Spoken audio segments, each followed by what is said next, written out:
വിശാല മനസ്കനെ സോപ്പടിച്ച് പ്രമോഷൻ വാങ്ങിക്കാൻ ഇരുന്നിട്ടിപ്പോ കടിച്ചതും പോയി പിടിച്ചതും പോയി. പോയത് പോട്ടടാ. ഈ നാട്ടിൽ വേറെ കമ്പനി ഇല്ലേ? അങ്ങനെ തോറ്റു കൊടുക്കാനൊന്നും ഞാൻ തീരുമാനിച്ചിട്ടില്ല. പലചരക്ക് കടയിൽ 500 രൂപ, പാലിന്റെ കാശ്, 2 മാസത്തെ വാടക, ഇനി വല്ല ജോലിയും തരപ്പെടുന്നത് വരെ വായു ഭക്ഷണം. ഭക്ഷണം ഭക്ഷണം ഈ ഒറ്റ ചിന്തയുള്ളൂ. എന്നാ നമുക്ക് ശ്രീലങ്ക കരാറിനെ പറ്റിയും സൗദി അറേബ്യയിലെ കൂട്ടക്കൊലയെ പറ്റി സംസാരിക്കാം. എന്താ ഇട മുന്നോട്ട് നീങ്ങാനുള്ള അടുത്ത മാർഗം എന്നൊന്ന് കണ്ടുപിടിക്കേ. ഭക്ഷണം. അതാ നിന്റെ ഭാവി ഭാര്യ ഉള്ള കഞ്ഞിയിൽ മണ്ണുവാരിയിട്ട സാമദ്രോഹി പോകുന്നതാ. കനകം മൂലം കാമിനി മൂലം തടിയും കേടായി ഭാവിയും വടിയായി.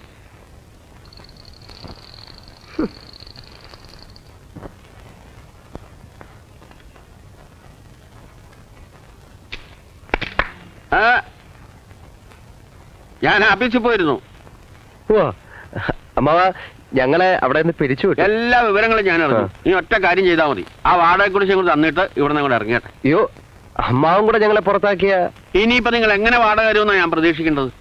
അമ്മാവ ഞങ്ങൾ രണ്ടുപേരും എംപ്ലോയ്മെന്റ് എക്സ്ചേഞ്ചിൽ പേര് രജിസ്റ്റർ ചെയ്തിട്ടുണ്ട്. ഓ, എന്നാ പിന്നെ പേടിക്കണ്ട. മരിക്കണതിന്റെ തലേ ദിവസം ഓർഡർ വരും.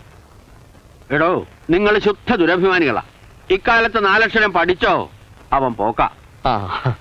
മണ്ണി നോക്കുന്നതിനും കല്ലുടയ്ക്കുന്നതിനും ഒക്കെ ഇന്നത്തെ കൂലി എന്താണെന്നറിയാമോ? മക്കളെ, സർക്കാർ ഉദ്യോഗസ്ഥന് വായും പൊളിച്ചു നിൽക്കുന്നവൻ മൂഢനാ.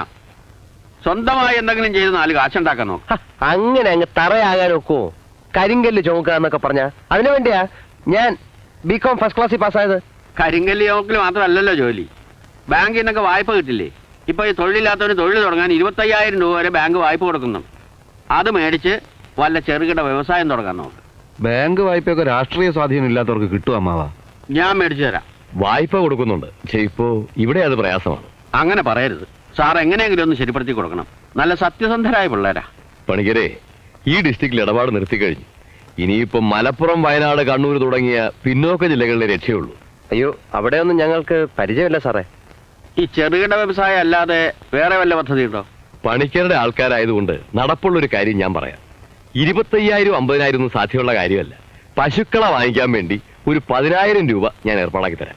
അയ്യേ, അഭ്യസ്തവിദ്യരായ ഞങ്ങൾ പശുവിനെ പോറ്റാന്നൊക്കെ പറഞ്ഞാൽ വേറെ പദ്ധതിയില്ല.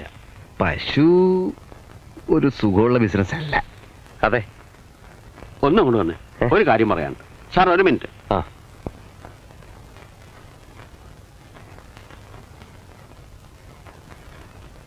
എന്ത് ഭോഷന്മാരാണോ നിങ്ങൾ? വല്ല വിധേനം നിങ്ങളൊന്ന് രക്ഷപ്പെടുത്താന്ന് വെച്ചാൽ സമ്മതിക്കില്ല അല്ലേ? പശുവിന് എന്താ കുഴപ്പം? ഒരു പശുവിന്റെ പാല് വിറ്റ് കച്ചവടം തുടങ്ങിയവനാ ഞാൻ. ഇപ്പൊ എന്റെ തൊഴുത്തിലൊന്ന് വന്ന് നോക്ക്.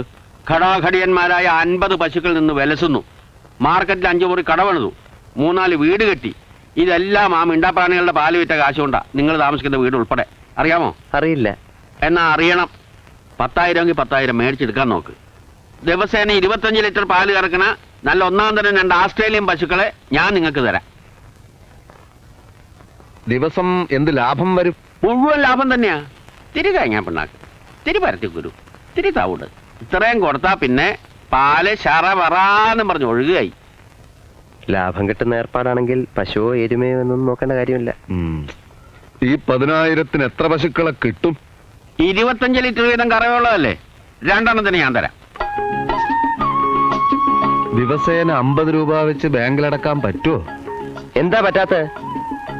നമ്മൾ കാലത്തും വൈകുന്നേരം കൂടെ കറന്നാൽ പണിക്കരമ്മാൻ പറഞ്ഞത് പോട്ട് ഒരു 30 ലിറ്റർ പാല് കിട്ടും. 1 ലിറ്ററിന് 5 രൂപ. അപ്പൊ 30 ലിറ്ററിന് 150 രൂപ. ബാങ്കിൽ അടക്കേണ്ടത് 50 രൂപ.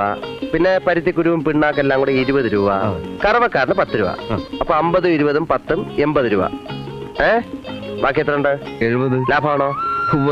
അപ്പൊ മാസത്തിൽ 2,100 രൂപ മിച്ചം.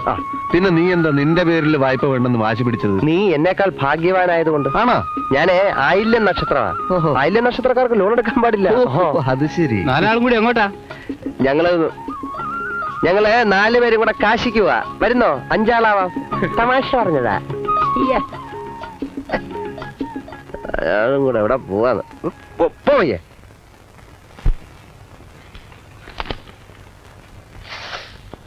ചാത്തുവേട്ട, ഞങ്ങളുടെ പ്രശ്നങ്ങളൊക്കെ തീർന്നു. നാളെ മുതൽ കടത്തിന്റെ ഇടപാട് വേണ്ട. 2 കിലോ തേങ്ങാ പിണ്ണാക്കതാ. അരിവർഷം നിർത്തിപ്പോ പിണ്ണാക്ക എഴുതിട്ട പശുക്കൾക്കാ. എടാ വിജയ, എന്താടാ ദാസ? എടാ നമുക്കെന്താ ഈ ബുദ്ധി നേരത്തെ തോന്നാത്തത്? ഏത് ബുദ്ധി? അല്ല, കണ്ടവന്റെ ഇടിയും തൊഴിയും വാങ്ങി നക്കാപ്പിച്ച ശമ്പളത്തിന് ജോലി ചെയ്യുന്നതിന് പകരം ഇതുപോലെ സ്വയം ബിസിനസ് ചെയ്യാനുള്ള ബുദ്ധി. ദാസ, ഓരോന്നിനും അതിൻ്റെതായ സമയമുണ്ട് മോനെ. നമ്മുടെ ചെലവ് കഴിച്ചുള്ള മുഴുവൻ കാശും മാറ്റിവെക്കണം. ഇപ്പൊ 2 പശുക്കളല്ലേ? അതെ. അത് 4ആയി, 10ആയി, 50ആയി, 100ആയി, 1000ആയി. നമുക്ക് നല്ല ഒരു വീട് കെട്ടണം, ഒരു കാറ് വാങ്ങണം, ഒരു ഫ്രിഡ്ജ്, AC, VCR, TV. നമുക്കങ്ങ് സുഖിക്കണം. അവറ്റകളുടെ കരച്ചിലേക്കാൻ തന്നെ എന്തൊരു സുഖം, എന്തൊരു സംഗീതാത്മകം. ഐശ്വര്യത്തിന്റെ സൈറം മുഴങ്ങുന്നത് പോലെ ഉണ്ടല്ലേ? ഈശ്വരാ രക്ഷിക്കണേ.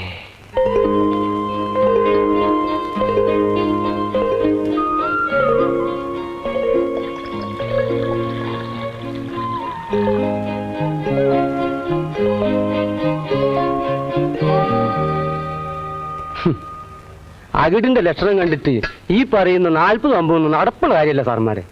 കാലത്തും വൈകിട്ടും കൂടി 10-12 കിട്ടിയ ഭാഗ്യം. അങ്ങനെ വരാൻ വഴിയില്ലല്ലോ. അധികം പാകിട്ടാനുള്ള വഴി തീരില്ല. അങ്ങനെയല്ലല്ലോ പണിക്കരമാവൻ പറഞ്ഞത്. എന്നാ അങ്ങോട്ട് വന്ന് നടക്കാൻ പറ. അതെ, ആക്ച്വലി ഇതിപ്പോ എത്ര ലിറ്റർ കാണും? 6 ലിറ്റർ ഉണ്ടാവും. അയ്യോ, ചുരുങ്ങിയതൊരു 10 ലിറ്ററെങ്കിലും രാഘവേട്ടന്റെ കടയിൽ കൊടുത്തേ പറ്റൂ. ബാക്കി വെള്ളം ചേർത്താ മതി. തമ്മിണ്ടാവരടോ, അങ്ങനെ വഞ്ചിച്ചുള്ള ലാഭം ഞങ്ങൾക്ക് വേണ്ട. ഞങ്ങൾ അങ്ങനത്തെ പാർട്ടീസ് അല്ല. എന്നാ ഞാൻ ഈവനിങ് വരാം. വിജയ, ഇതിപ്പോ ഒരു 8 ലിറ്ററെങ്കിലും രാഘവേട്ടന് കൊടുത്തില്ലേ എങ്ങനാ? നമുക്ക് കുറച്ച് വെള്ളം ചേർക്കാം. അയ്യേ, കുറച്ച് വെള്ളം ചേർക്കാം. നല്ല മുഴുപ്പുള്ള പാലാ. കുറച്ച് ചേർക്കാം അല്ലേ? ചേർക്കാം. ചേർക്കാം.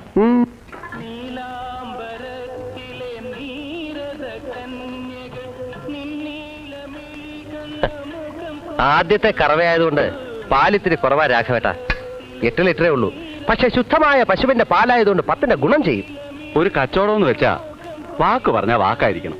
ഇന്ന് ഒരു ദിവസത്തേക്ക്, പിന്നെ നിർബന്ധമാണെങ്കിൽ ഞാൻ ഉച്ചയ്ക്ക് 2 ലിറ്റർ കറന്നു തരാം. തരണം. വേറെ പാല് ഞാൻ നിർത്തിയിരിക്കുക നിങ്ങൾക്ക് വേണ്ടി. കുഴപ്പമില്ല. അപ്പൊ ഒരു 40 രൂപ ഇങ്ങനെ. പശുക്കൾക്ക് നല്ല ഫുഡ് വാങ്ങിച്ചു കൊടുക്കണ്ടേ, നല്ല പോഷകാഹാരം.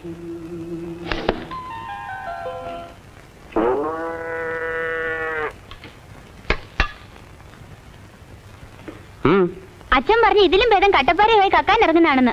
എന്തു പറ്റി? പച്ചവെള്ളം ഞങ്ങളുടെ കിണറ്റിലും വേണ്ടോളം ഉണ്ടെന്ന് പറയാൻ പറഞ്ഞു. കടയിലോട്ട് വരാൻ പറഞ്ഞു. വന്നില്ലേ നാട്ടുകാരും കൂട്ടി അച്ഛൻ ഇങ്ങോട്ട് വരുമെന്ന് പറയാൻ പറഞ്ഞു. നീ ആ രൂപ ഇങ്ങെടുത്തേ. ഇങ്ങെടുത്തേ. അതെ, ഞങ്ങൾ ആരെയും കൊന്നിട്ടൊന്നുമില്ലല്ലോ. ഇത് അച്ഛൻ്റെ കൊടുത്തേക്ക് മോനെ. അതെ, പുറത്താരോടും പറഞ്ഞ് ഞങ്ങളെ നാറ്റിക്കരുതെന്ന് അച്ഛനോട് പറയാൻ പറഞ്ഞു എന്ന് പറ. ബാങ്കിൽ നിന്ന് കാശ് വാങ്ങി തന്നിട്ട് എന്നെ കള്ളനാക്കി എന്റെ വെക്കിട്ട് കയറാൻ പറ്റുന്നോ? തൊഴുത്ത് മാറി കെട്ടിയാൽ ഏത് പശു ആയാലും 3-4 ദിവസത്തേക്ക് അത്ര ചെറുത്തു. അങ്ങനെ ചെറുത്തുന്ന പശുവിനെ ഞങ്ങൾക്ക് വേണ്ടെങ്കിൽ പോയി കേസ് കൊടുക്കും. അമ്മാവ, ഇത് ഞങ്ങളോട് വേണ്ടായിരുന്നു. ആ കറവക്കാരനോടെ ഇത്തിരി നെയ്യും കൂട്ടി നല്ലോണം പിഴിഞ്ഞ് കറക്കാൻ പറയാം. അതൊക്കെ പറഞ്ഞതാ.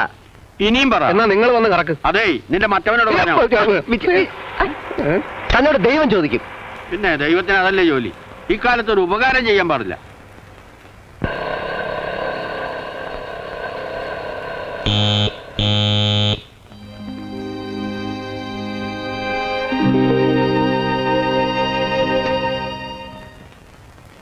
ആരാ വിജയൻ?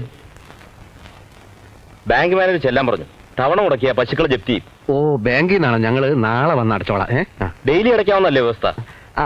ആ വ്യവസ്ഥക്കനുസരിച്ച് പാല് കിട്ടുന്നില്ല. അത് ഞങ്ങൾക്ക് അറിയണ്ട. ഈ ജപ്തി ചെയ്ത് കളയും എന്ന് പറഞ്ഞ് വിരട്ടൊന്നരുത്. ഈ പശു വ്യവസായത്തിൽ തൊഴുത്ത് കെട്ടാൻ ഇൻവെസ്റ്റ് ചെയ്തിരിക്കുന്നത് നമ്മളാണ്. ഒരു കൂട്ടു വ്യവസായമാകുമ്പോൾ നഷ്ടം വന്നാൽ 2 പാർട്ടീസും സഹിക്കണം. ബാങ്കിനെ വെട്ടിക്കാനാണോ ഉദ്ദേശം? ഉദ്ദേശമല്ല, പരിസ്ഥിതി. കുഴപ്പമില്ല, ഞങ്ങൾ നിയമ നടപടിയിലേക്ക് നീങ്ങാം. എന്നാ പിന്നെ അങ്ങനെ ആവട്ടെ.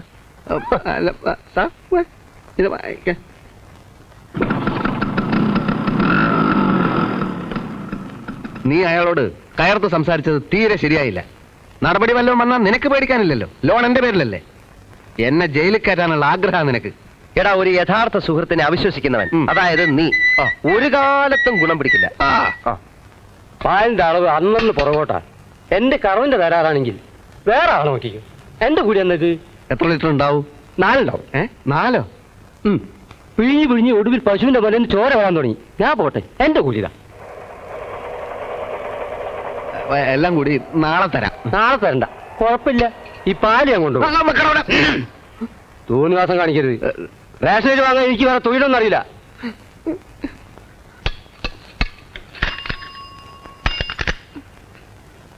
എല്ലാത്തിനും കാരണം നീയാ. അതെ.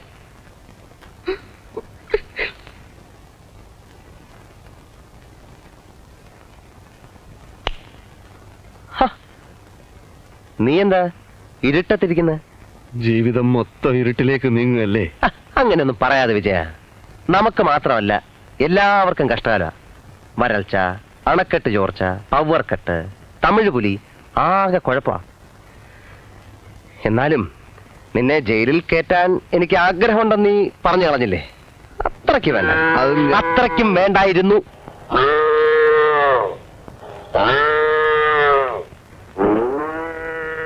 ജന്തുക്കള് ഇവറ്റകൾക്ക് രാത്രി ഉറക്കമില്ല. കൊലവിളി നടത്തുക, കൊലവിളി. എടാ, അതിന് പിണ്ണാക്കും വെള്ളവും ഒന്നും കൊടുക്കാഞ്ഞിട്ടാ. ഇച്ചിരി തേങ്ങാ പിണ്ണാക്ക് ബാക്കിയുണ്ടായിരുന്നു, ഞാനങ്ങ് തിന്നു. അത് ശരി. അതാ ഞാൻ നോക്കിയപ്പോ കാണാഞ്ഞത്.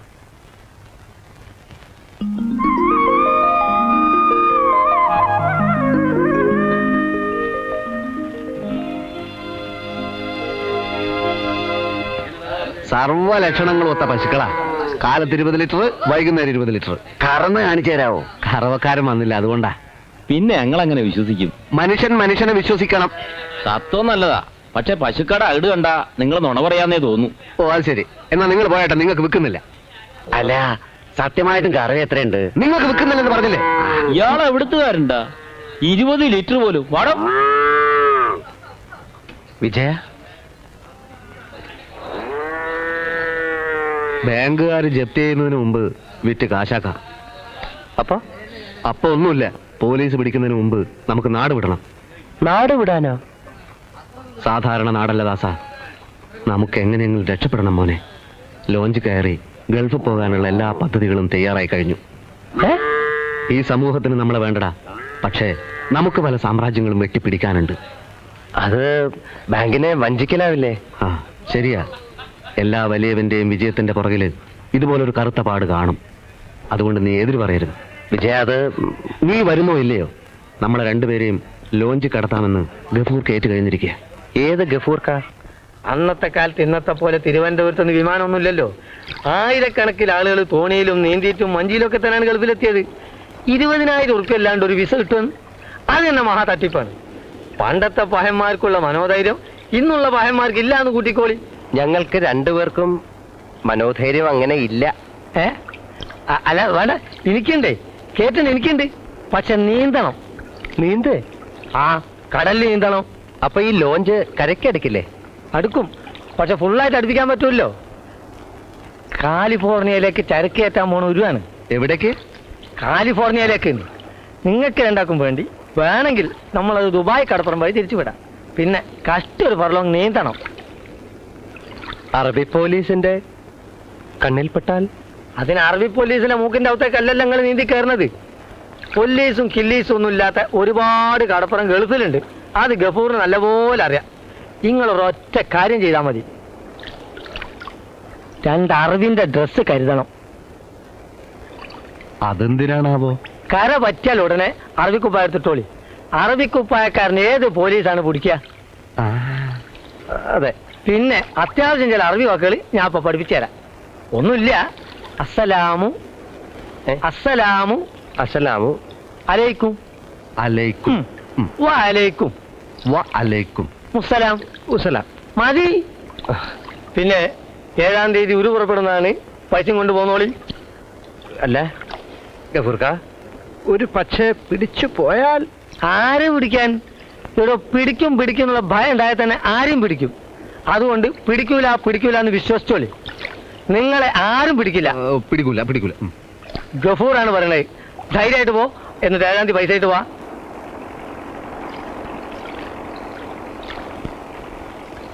പ്രശ്നമല്ല